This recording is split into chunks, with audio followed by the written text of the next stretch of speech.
This episode of Left Off the Map, we're heading to the wonderful town of Wynyard on Tasmania's northwest coast. We're going to have a look at some old classic cars and find out a little bit about an endangered species, the Tasmanian freshwater lobster. So I thought I'd do some crayfish recipes to go along with that. It's not in bad taste. Crayfish aren't endangered, lobster are. So we're going to find out about those freshwater lobster, and to tie in with that, we're going to do a couple of crayfish recipes.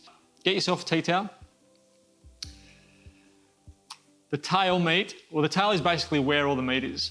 So you want to grab hold of the tail and just twist back and forth, and you'll feel it give way. Once it does, just slide that tail meat out. So once you've got the tail, on the underside is where it's a little bit susceptible. So we're going to use that. So get some shears or some kitchen scissors and just snip along that little underbelly, the delicate, more delicate, it's still pretty tough, the more delicate underbelly of the tail. And then you'll be able to prise the tail meat out. And this same theory applies if you're working with a fresh lobster. A lot of people will blanch the lobster first, and I recommend that's something that you do. So when you blanch the lobster in boiling water for a minute, what you do is you set the outside of the meat and it will pull away from that tail a lot easier. So for this recipe, I'm going to basically take the front part of the tail, this part here. Now, I just want to chop that meat up.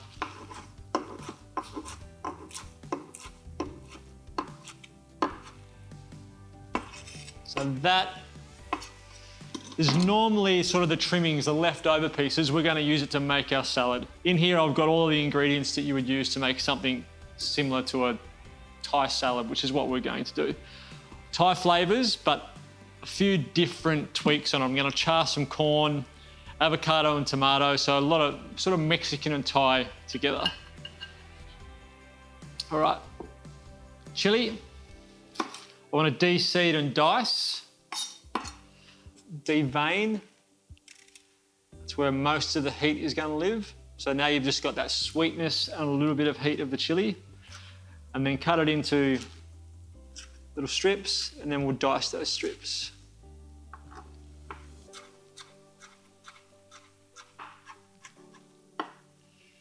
All right, so our diced chili. Microplane, so you've got finely grated ginger in with that chili.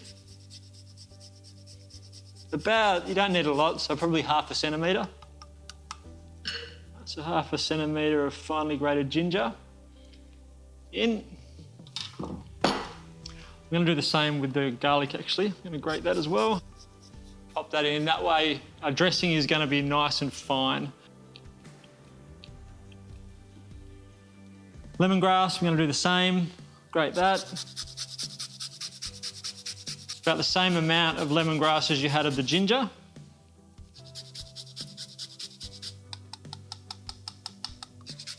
So about 1 centimetre.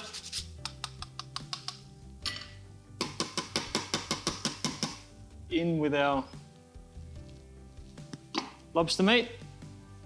Then I'm going to char some corn. So I'm just going to sit that directly over the top of the heat. That'll start to pop and blacken, so we've got charred corn. My avocado, I want to dice this, so chop it in half.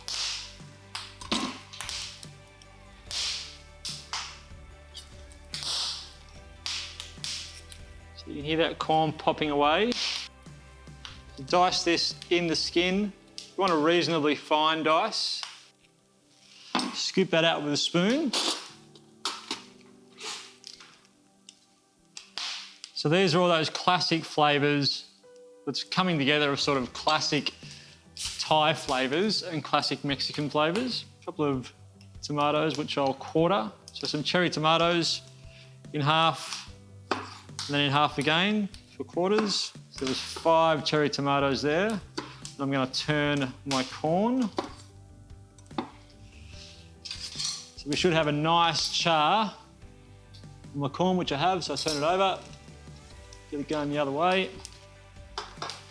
And corn can stand up to being charred quite a lot. There's no gluten in it, so there's no burning of that gluten protein. All right, make our dressing. the juice of a lime. Really simple dressing. Some fish sauce. So you're after salty, sour, and sweet. And funky with our fish sauce. So we've got our sour from our lime, sweetness from our palm sugar, a little bit of oil,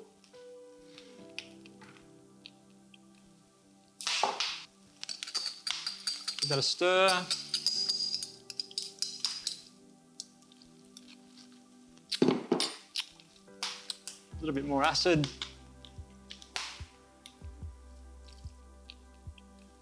The last thing we need to add to this dish is our corn.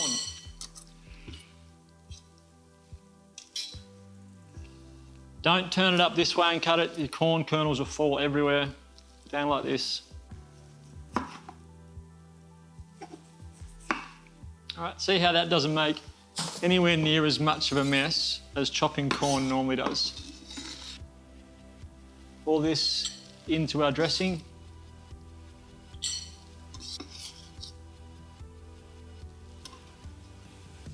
Some great little salsa, which means salad.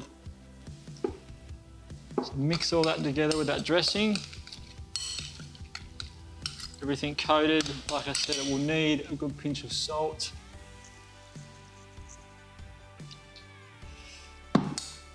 Then the last thing is going to be some coriander, some fresh coriander.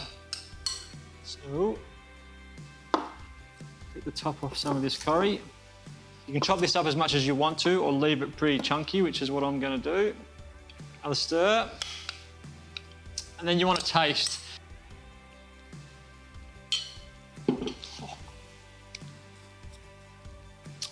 That is a great combination.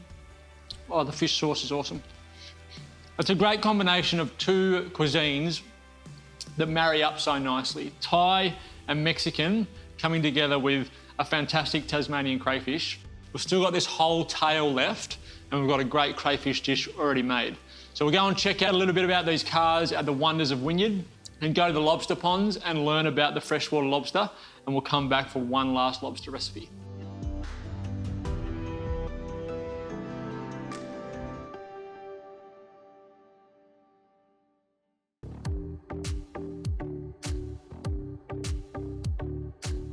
The Lobster Ponds Haven in Flowerdale, just outside of Wynyard, is a tourist and education destination that teaches visitors about the threatened giant Tasmanian freshwater lobster.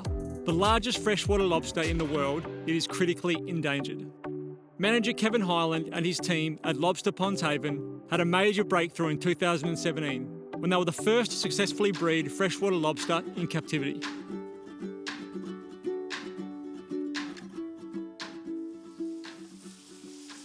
G'day, Kevin. G'day. Pleased to meet you. Welcome to the Lobster Ponds. Kevin, How are you, Scott? good to see you again. Welcome along, yeah. I hear you're the mayor of Wynyard. No, I used to be. Used to be, Past okay. mayor, yep. Past mayor, okay. And now a lobster breeder. Lobster guru, yep. Yeah. Tell us about the business, Kevin. Well, it started by the old gentleman that owned the property, which a group of volunteers that I put together have taken it on. It's an educational centre and a haven for the lobsters as well. So, Yeah, wow. And you can see them in their natural environment. Operate 4 days a week, and we've been here since 2012 and going very strong. All right. Well, can you show us around? Well, we can actually get one out if you want to have a look up. Yeah, close. absolutely. Yeah, That'd be no awesome. worries at all. Cool. Right, follow me. Start in with the arm, the cold weather. Look at that. There we go. Holy moly. Now that's Lobby. He's about a 22, 23-year-old male. 23 Yep, years yep. old. How do you tell how old a lobster is? Measurement, they grow about 1.2 to 1.8 millimetres every molt. They molt, that's how they grow, every 2 years, an adult. By molting, you mean do they shed their whole shell entirely. Yeah. And how do you tell the difference between Male. males and females? The male has a very narrow tail. He's a boy. Female naturally has a broad tail to carry all the eggs. These pincers look mean. They don't just have the front They ones, do, they've got the they do. back as well. And these ones give you a nip? They do, yeah, they don't hurt. They're not a real worry. Incredible. So they can survive for 3 or 4 days out of water. Wow. That's given wintertime conditions. because they do travel up small creeks, they travel across land, they go from dam to dam. Yeah, so... Down the pub? Yep. We can pop him back in the box and continue around and have a look at a few more. Thanks, Kevin. That'd be great. No worries.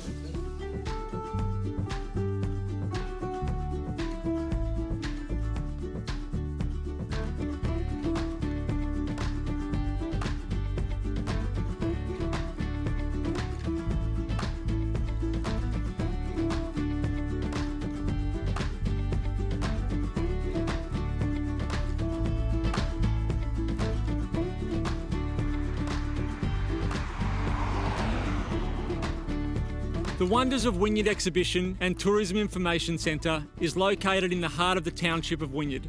The perfect place to learn about the region and take a step back in time. The centre features antique vehicles from the collection of Wynyard local Francis Ransley, who has lovingly restored a range of cars to pristine condition.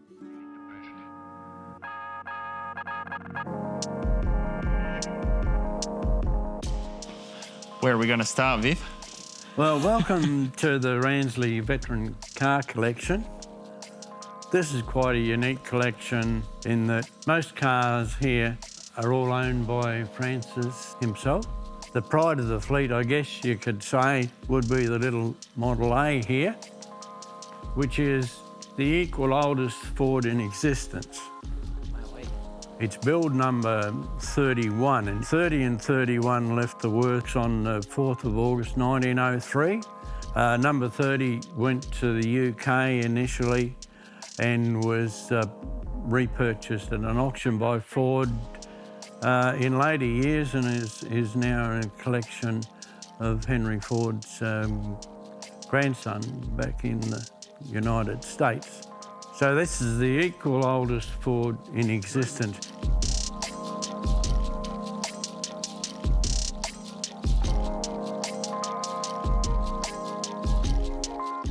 What an unbelievable collection, and incredible to hear all your knowledge on all these cars. Well, it is certainly a unique collection, and one that I enjoy visiting to polish brass and talk to people. Yeah. Oh, it's absolutely beautiful. It's a great collection. Yeah. Well, thanks very much. It's great to meet you. You're very welcome. Cheers. We'll go and have a chat to Francis. Right. Great to see you. Francis, what an amazing collection you have here. You know, brings visitors in from all over the place. So what's your favourite, what's your masterpiece? Is your favourite car The here? K model. The bigger the motor, the better they go. Yeah, okay. Did I tell you? Definitely. Yeah, far out, absolutely. Well, they were sitting in the shed, and I thought, well, loan them to the council for 30 years and see what they could do with them. So these are all your cars? Oh, bar 3. All bar 3, my God. What's the process of restoring them? Is it Hard yakka and networking. networking? Yeah, right. You got to have a X-ray vision. You can visualise what's under a blackberry bush, and you never miss an opportunity. Incredible.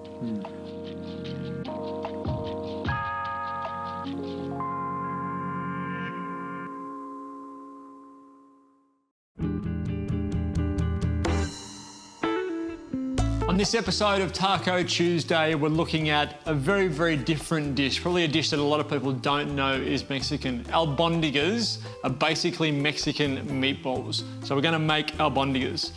I've got pork and beef mince, which I'm gonna bring together with some spices and some rice. You probably made these when you were doing home economics at school, sort of those porcupine meatballs. The rice is there to soak up the excess moisture that comes out of the beef and the pork when you cook it. So, first thing I want to do, garlic and onion. I'm going to dice these. These will go into my albondiga mix.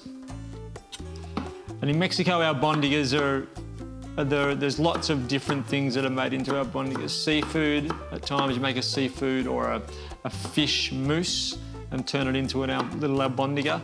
They're basically just a little meatball, little morsel of meat that you put together. So garlic, finely diced.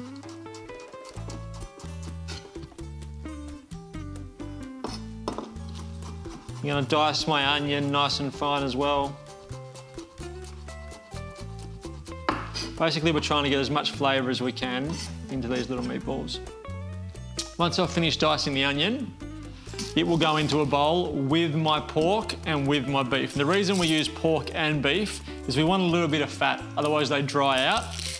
So the pork mince gives us a little bit more fat content than the lean beef mince does. So our pork mince and our beef mince will go in, then our spice mix. We're using the nacho spice mix. All right, dice your onion up. Now you want this to be a fairly fine dice because it's going through the meatball and you're not cooking it out beforehand. So it is going in raw. So a nice fine dice. Will get cooked out, obviously, when we put the tin tomato in and cook the meatballs in their own sauce, but we still want it to be nice and fine. And to be honest, that's probably enough. Wouldn't want any more than that. So, pop that into a bowl. We had these, or I had these, in Mexico, in a place called Oaxaca. We went out and visited a market in Oaxaca, and it was like a food market for raw ingredients, so fresh produce, and also there was a little food antojitos sort of bar there where you could grab food, and we had this albondigas for the first time. It was absolutely beautiful. All right, so beef mince and pork mince in. You want a big pinch of salt to go with that, because that's also going to act as our binding agent. So the more we work the meat and the more salt that's in there, we sort of unravel the proteins, and then those proteins bond with each other and it sticks our meatballs together. Our spice mix. And a little bit of rice, really 2 tablespoons of rice, just to soak up that excess moisture that's going to come out. All right, so now it's time to get your hands dirty. You've got to stick your hands in there. The more you work this, the better off your meatballs are going to be.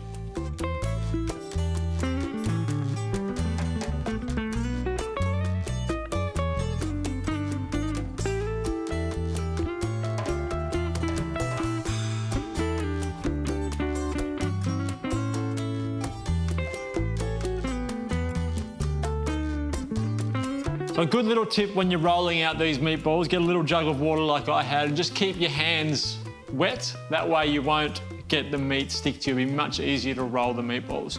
So I've got my pan on my pot on, a little bit of oil. Don't need a lot. Hopefully we'll render some of the pork fat out, which we can cook in. And then in they go. I'm probably gonna have to cook these in 2 waves. All right, that's enough for this one. Cook those, take them out, cook the rest. Everything goes back in, tomato passata goes on top of that, and then they go in the oven for about half an hour to 45 minutes.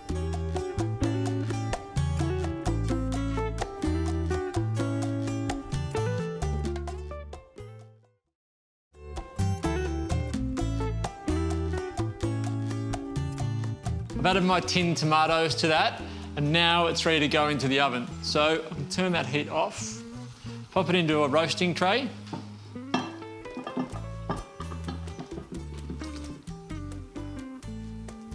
The oven's set at about 160 degrees. Some cheese on top.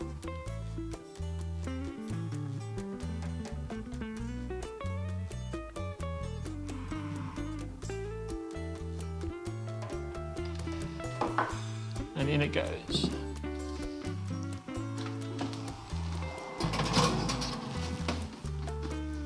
That'll take about 35 to 45 minutes. The cheese will go nice and golden, that sauce will reduce, and then you've got these little morsels of flavour which you can use for lots of different things. They can go into a tortilla like they would a taco. You can use them to go with vegetables on top of mashed potato or smashed potato and rice if you want to. You can make some Mexican rice and put it with that.